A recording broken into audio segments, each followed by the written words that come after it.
لو عرفت السبب ليه لازم تقول اللهم صل وما ينفعش تقول اللهم صلي، لو عرفت السبب استحالة تعمل الغلطة دي تاني، وهتهتم جدا بالموضوع وهتحاول تنبه كل اللي حواليك.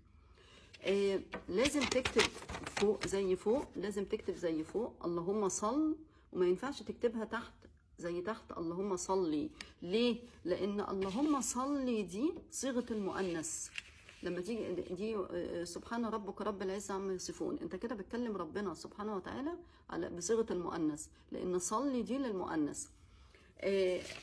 طيب جت الغلطة دي منين؟ جت الغلطة دي لأن احنا في العامية لما بنيجي بنكلم الرجالة للأسف على صيغة المؤنث برضه. يعني تقول له في الأمر، بتقول له اجري، اشتري، ارمي، انت كده بتكلمه على انه هو مؤنث. الراجل تقول له ارم، لازم تحذف الحرف اللي هو الياء اللي في الآخر. ارم، اشتر، اجر، امش، هي كده. هو كده القاعدة، بس محدش يعرفها، دي اللي هي الأفعال اللي آخرها حرف علة. فالأمر لازم تحذفه. فإذا إحنا في العامية بنستعملها وخلاص اتعودنا على كده مش هنعرف نغيرها، بس على الأقل بقى لما أجي أتكلم في الدين لازم أتكلم مظبوط. ما ينفعش أكلم ربنا عز وجل على إن هو مؤنث. مش معنى كده ان انت بتكلمه على انه مذكر، هو ربنا ملوش جنس، انت بتكلمه بالصيغه الشامله. يعني هو في القران بيتكلم بالصيغه الشامله، اللي هو مثلا بتقول هو دي صيغه شامله مش لتحديد جنس.